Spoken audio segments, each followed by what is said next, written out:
నమస్కారం.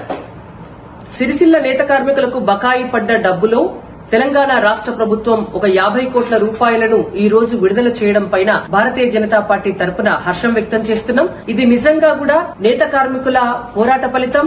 Bharatiya Janata party Karimnagar parliament సభ్యులు, BJP జాతీయ ప్రధాన కార్యదర్శి బండి సంజయ్ కుమార్ గారు దీక్షకు పిలుపునివ్వడం, వారికి మద్దతుగా సిరిసిల్లలో ఒక రోజు దీక్షకు అన్ని ఏర్పాట్లు చేయడంతో దిగొచ్చినటువంటి తెలంగాణ రాష్ట్ర ప్రభుత్వం ఇవాళ 50 కోట్ల రూపాయలు విడుదల చేయడం పట్ల నిజంగా కూడా అది బీజేపీ పోరాట ఫలితంగా మేము సంతోషం వ్యక్తం చేస్తున్నాము. ఇంతటితో ఈ పోరాటాన్ని అసలు ఆపే ప్రసక్తే లేదు. మిగిలినటువంటి డబ్బు కూడా బతుకమ్మ చీరల నేసినప్పటి నుంచి ఈ రోజు వరకు కూడా వారికి రానటువంటి సొమ్ము ఏదైతే ఉందో మిగిలినటువంటి బకాయిలన్నీ కూడా ప్రభుత్వం వెంటనే చెల్లించాలి వాళ్ళకి. అదేవిధంగా గత 30 సంవత్సరాలుగా ఉన్నటువంటి 50% కరెంటు సబ్సిడీ ఏదైతే ఉందో ఆ సబ్సిడీని మళ్లీ పునరుద్దరించాలని చెప్పి నేత కార్మికుల తరపున మేము డిమాండ్ చేస్తున్నాం. వాళ్ళకి కొత్త ఆర్డర్లు ఇచ్చి వాళ్ళకి పని కల్పించాల్సిందే.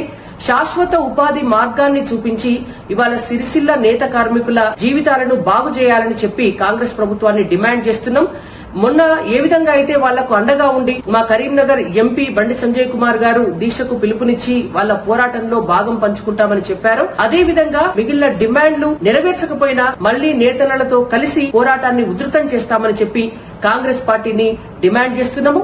నేత కార్మికులకు ఏ కష్టం వచ్చినా మేము మీ వెంట ఉంటామని చెప్పి హామీ కూడా ఇస్తున్నాం.